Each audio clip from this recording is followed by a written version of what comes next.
мой соведущий, вот.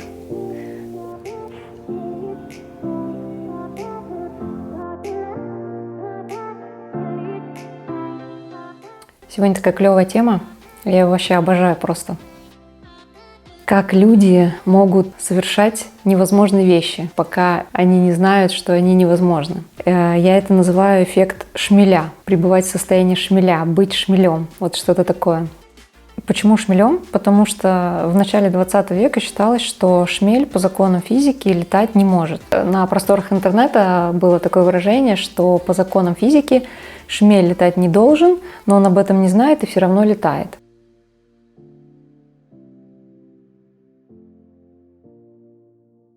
И заблуждение о полете шмеля появилось из-за таких маленьких крылышек. Казалось, будто они слишком коротки для массивного тела и не способны удерживать его в воздухе. Это такой маленький экскурс в историю. Это происходило на раннем этапе развития авиастроения. Полет тогда изучали главным образом на моделях самолетов с неподвижными крыльями.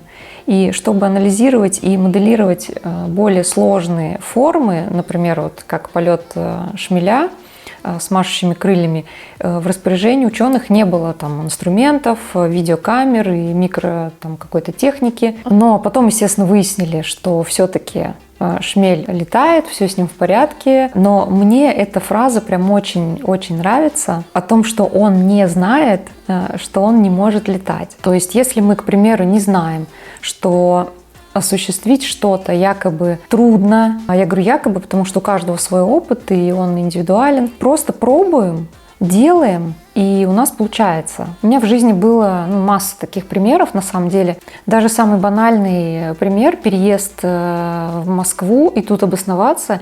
И потом я слышала, что это сложно, что это нереально, что там работы нет, все это вот в этом духе. Это было, конечно, много лет назад, но я думаю, что время тут ни при чем, и просто всегда найдутся те, кто будет отговаривать или там зудеть, что это не получится там, и так далее.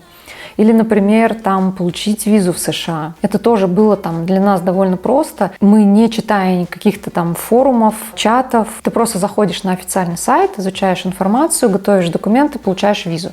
И только после того, как визы уже были получены, мне начали попадаться разные статьи о том, что куча отказов, что там заваливают на собеседовании, что там нельзя говорить вот это или вот это.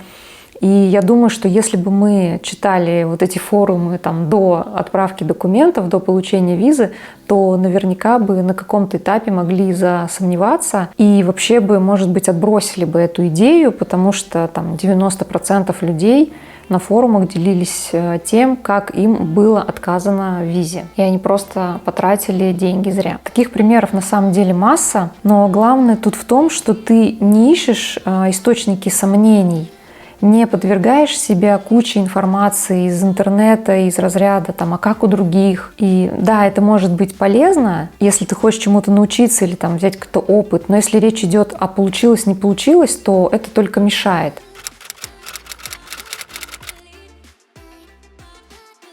Знаете же эту историю древнюю про студента, который решил нерешаемую задачу, приняв это за домашнее задание.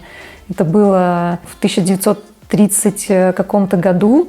Студент опоздал на пару, увидел только 2 уравнения на доске, принял это за домашнее задание и, придя домой, пытаясь решить это задание, он, конечно, там помучился и потом сказал, что-то как-то трудно было в этот раз с домашним заданием, но все-таки он решил эти 2 уравнения. В итоге оказалось, что эти уравнения были нерешаемые уравнения, которые никто не мог решить, там ни профессор и ни какие-то там умы тех времен, но этот студент просто этого не знал и решил их. То есть это незнание, то, что это невозможно, позволило ему сделать это самое невозможное, то, что никому до него не удавалось.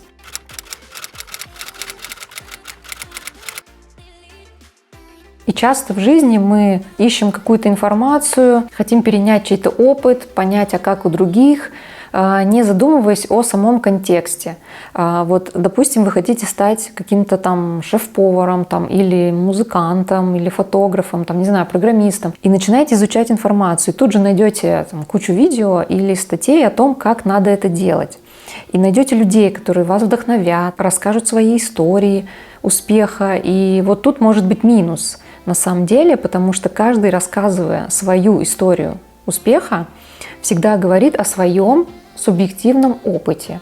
О своем субъективном опыте. Ну, что очевидно, как бы вы слушаете, и вы понимаете, что у вас не тот бэкграунд, допустим, или там не тот возраст, или не то образование, или там даже характер какой-то, или еще там бог знает что, и вы сразу можете сникнуть и сказать себе, ну да, вот у него вот это, у меня этого нет, и поэтому у меня это не получится, и кто я такой, и, наверное, мне вообще не стоит даже начинать заниматься этим делом. Вот все это может вам, конечно, помешать осуществить задуманное. Но если вы изучаете так называемую мат-часть, учитесь готовить, учитесь играть на инструменте, берете уроки фотографии, программирования, не отвлекаясь на то, а как у других, а как он или она там сделали это, типа там все говорят, там, бери и повторяй.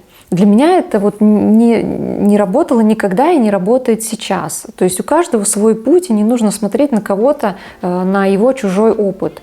Мы никогда не можем знать до конца всех тонкостей бэкграунда другого человека, всех событий, которые были до достижения этой цели, что этот человек сделал для того, чтобы этого достичь. Он никогда не скажет этого всего в деталях. Даже если он будет рассказывать, какие-то вещи можно там упустить, ему покажется это неважным. А для нас это будет как раз ключевой момент. То есть я веду к чему, что стоит опираться только на свой бэкграунд, и вообще не стоит рассматривать себя с точки зрения там особенно характера, говорить, что вот это не для меня, я там такой какой-то стеснительный, я там, не знаю, у меня нет математических способностей, там, я там гуманитарий там, или еще что-то. То есть если это вам интересно, если вы действительно хотите этим заниматься, то вообще пофиг, какая у вас там какой-то характер, там еще что-то. Как бы это все можно воспитать в себе, это все можно развить, все навыки можно развить и всему можно научиться. Было бы желание, как говорится. Все остальное это все отмазки, это все наши отмазки, это все какие-то стереотипы, это все какие-то социальные, там, логически правильные какие-то нормы и так далее. Кроме того, для меня, например, изучение только предмета моей страсти, а не опыта других людей, помогает мне не отвлекаться. И я здесь не говорю о том, что не стоит вообще там смотреть ничей опыт, никаких людей. Надо смотреть, только нужно смотреть с определенной целью. То есть для меня этой целью является мотивация, вдохновение, но никак не зависть или там для того, чтобы понять, что «о, это не для меня», опустить руки, все, закрыть все это и больше об этом не вспоминать. Но вы не сможете об этом не вспоминать на самом деле, потому что у вас это будет сидеть внутри всегда. Всегда будет сидеть внутри, и вы будете жалеть о том, что вы даже не попробовали, даже не начали то дело, о котором вас просила ваша душа внутри. То есть вы этот голос услышали и его проигнорировали. И в этом случае вы будете очень часто вспоминать об этом, и в эти моменты вам будет действительно непросто. Так вот, зачем становиться шмелем? Зачем становиться шмелем? Затем, чтобы достигать своих целей и не отвлекаться на так называемый чужой успех. Как всегда, просто делай, просто делай. Будь шмелем, не думай о том, что это невозможно, не ищи каких-то причин, что это невозможно, не ищи доказательств невозможности этого, ищи только возможности и изучай матчасть, становись профессионалом, и все получится на самом деле, все получится. Главное не опускать руки и знать, для чего ты это делаешь, для чего тебе это.